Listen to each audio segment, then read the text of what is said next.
Good afternoon, ladies and gentlemen, and welcome to another new edition of Africa Today. We will get you the latest news and events taking place on the African scene, and we will start off with our major top stories and reports.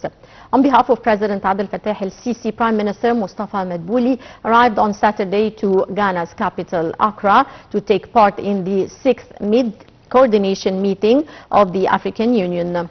He is to give a speech tackling the role of NEPAD in boosting African integration under the umbrella of the 2063 agenda.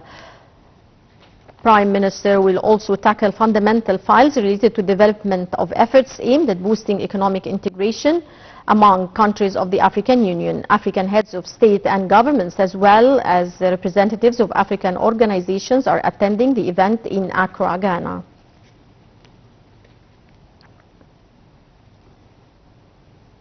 Welcome back, and moving on to our special reports. Foreign Minister Badr Abdel Ati held meetings with a number of foreign ministers on the sidelines of the AU's 6th coordination meeting in Ghana. More details in the following report.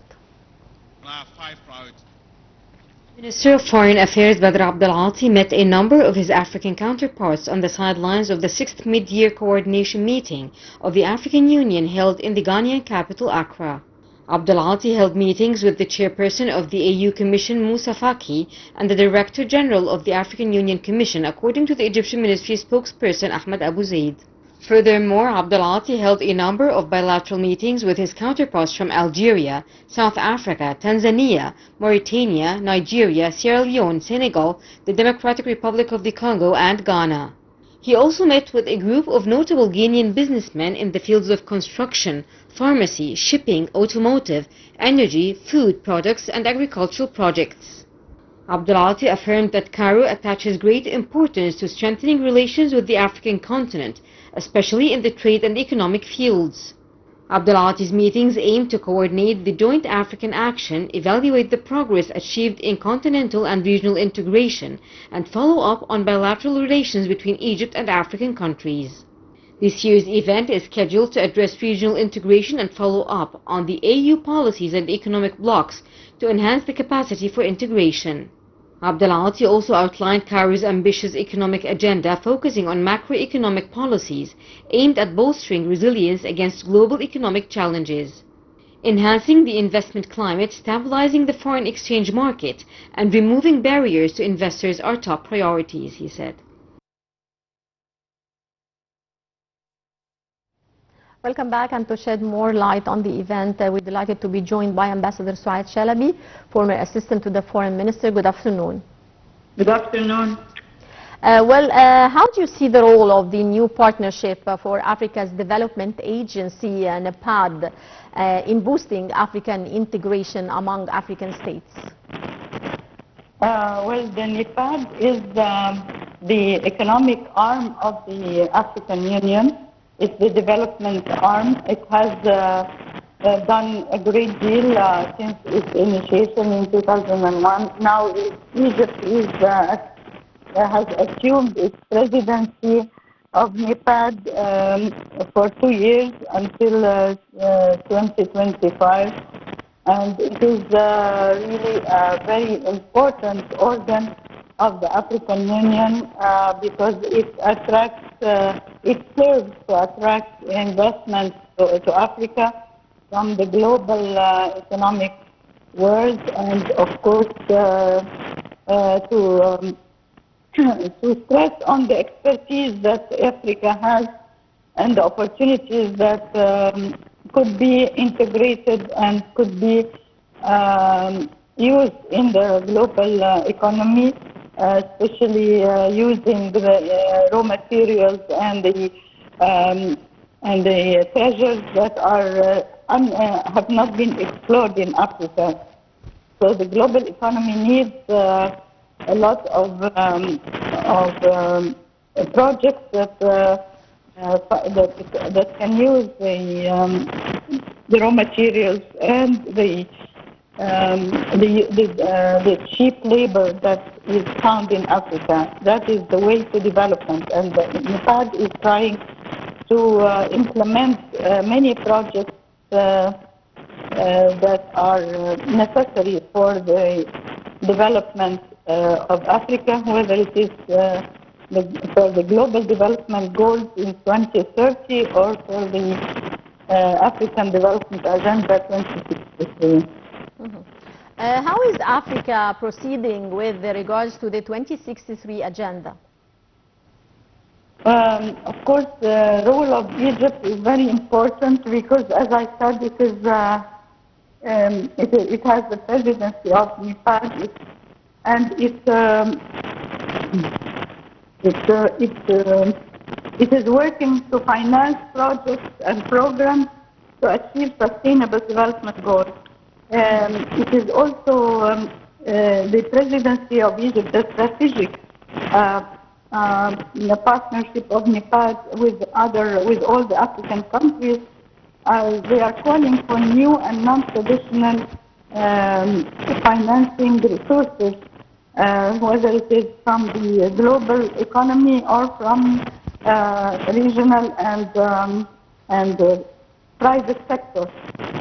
So the importance of also cooperation in order to tackle the debt crisis that has faced the whole world in the economic crisis that has happened in the global economy. So it is important to cooperate in order to start to do an economic recovery for all those countries who have suffered because of the debt crisis. Also, mobilizing financial resources is a priority because there are lots of projects, whether it is infrastructure or in communication or in projects like big dams and navigation lines and industrial transformation. There has been a list of 69 projects to be implemented between 2021 and 2030. And this, of course, is responsibility of the presidency of Egypt, and that is why our Prime Minister and the Minister of Foreign Affairs has been discussing these problems in Accra in the summit for Nepal. What hurdles, in your opinion, impede full African integration?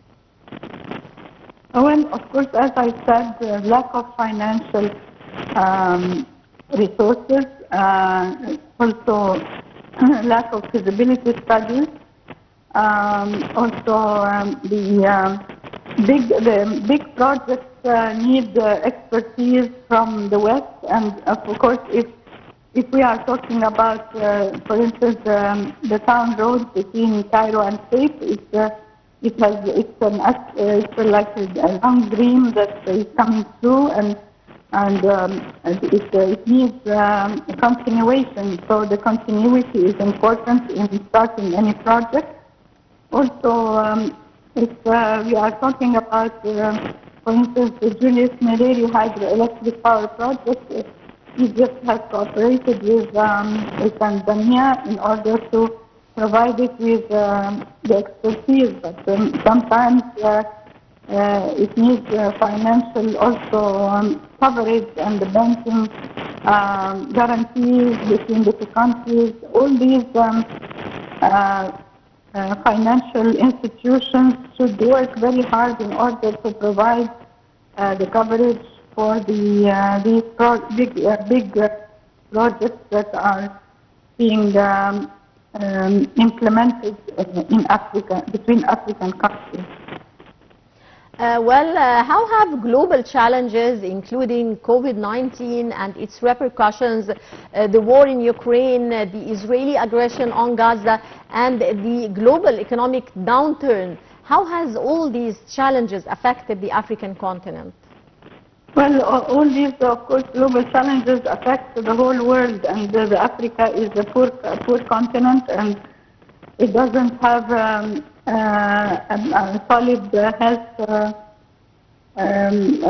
system that would avoid such repercussions of the COVID-19 or so it has to face all these challenges, whether it is the food crisis or health crisis, and the only way, of course, is to challenge the natural resources that that it has, because Africa is a very rich continent and it has many resources that have not been explored yet. So to face all these global financial crisis, it affects, of course, but at the same time, Africa is not fully exploited, and it has to use its own resources and its own human resources also, because there are many health services that are not up to the standard because of the training, because of the lack of medical aid or medical supplies. So all this is affecting the health sector.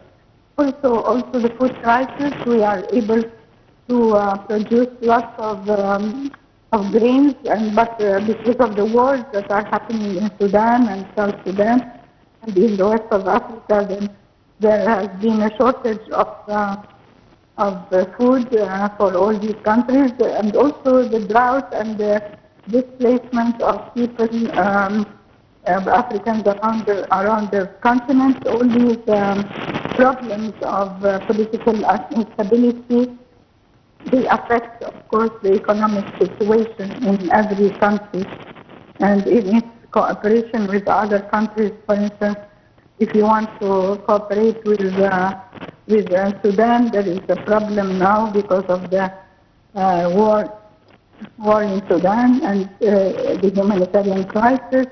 So every situation has its drawbacks, and it impedes economic development that is happening in the continent. Well, NEPAD is mandated to facilitate and coordinate the implementation of regional and continental priority development programs and projects. What programs and projects, in your opinion, should be topping the list of priorities? I mean, what fields in specific? Well, the infrastructure is the main sector that has to be priority, because it links, for instance, ports and airports and seaports. You know, like if you want to have trade between different countries, you need to have functional seaports. You need to have navigation lines. You need to have airlines and cargo lines in order to be able to facilitate the trade between different countries. Also, as I said, the financial sector, the banks, the securities, the central banks, the corruption, of course, is most important to face the corruption, to start to deal with the private sector, to give the way to private sector in Africa to lead the economic development, because if the sector of industry, for instance, is taking the lead, it has to depend on financial coverage, financial loans, and insurance companies, and guarantees from different banks. So this is also another sector that has to be prioritized. So now we are seeing the industrial transformation sector. Of course, the job creation, small and medium enterprises are very important to give way to all those youth who have a skill that needs to be implemented or need to be encouraged so that they have a production and they can be we can trade and exchange their goods. So there has to be a way to empower the youth in Africa. Well, I would like to thank you so much, Ambassador Sou'ad Shalaby, former assistant to the foreign minister. Many thanks for your insight. And dear viewers, now we move back to our special reports. 16 African, Mediterranean and European states took part in Tripoli's Trans-Mediterranean Migration Forum. More details in the following report. With the aim of strengthening international cooperation on migration, 16 African, Mediterranean and European states and 12 international and regional organizations participated in the Trans-Mediterranean Migration Forum, TMMF, held in Tripoli. The Tripoli-based Libyan government said the forum aimed to discuss comprehensive solutions to the problem of irregular immigration. During his opening speech at the TMMF, Tripoli-based Libyan Prime Minister Abdelhamid Dbeibeh, with the participation of Chadian President Mohamed Idriss Déby, Italian Prime Minister Giorgia Meloni, Tunisian Prime Minister Ahmed Hashani, and Maltese Prime Minister Robert Abila, said the aim of the forum is to formulate a unified vision that enhances organized cooperation and integrated coordination between the concerned countries. This, he added, is to develop the foundations of European-African relations in economy and trade to ensure their continuation. Chadian President Mohamed Idriss Déby called for finding solutions to the phenomenon of irregular migration and knowing its causes before that, stressing the need to work on this file within the framework of respect for human rights. For her part, Italian Prime Minister Giorgia Meloni said that her country places one of its priorities in solving the migration file, noting that the large number of irregular migrants requires intensifying work with the countries of the region and starts with the development of mechanisms to reduce them within the source countries, stressing her support for this forum, which constitutes a positive step to develop effective solutions to the files of migration and smuggling.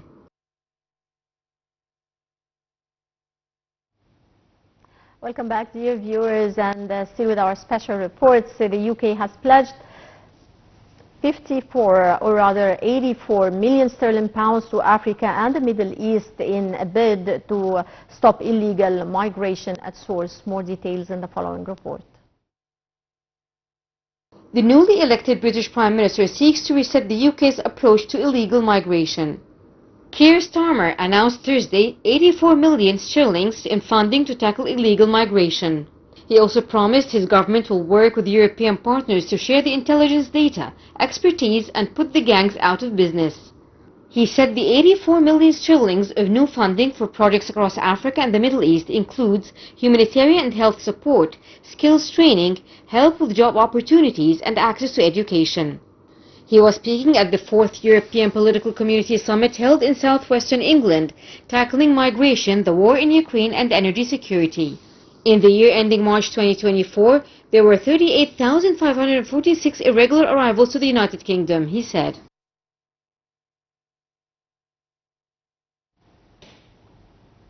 Dear viewers, that wraps up this edition of Africa Today. Many thanks for watching and stay tuned for more coming up here on Nile TV International.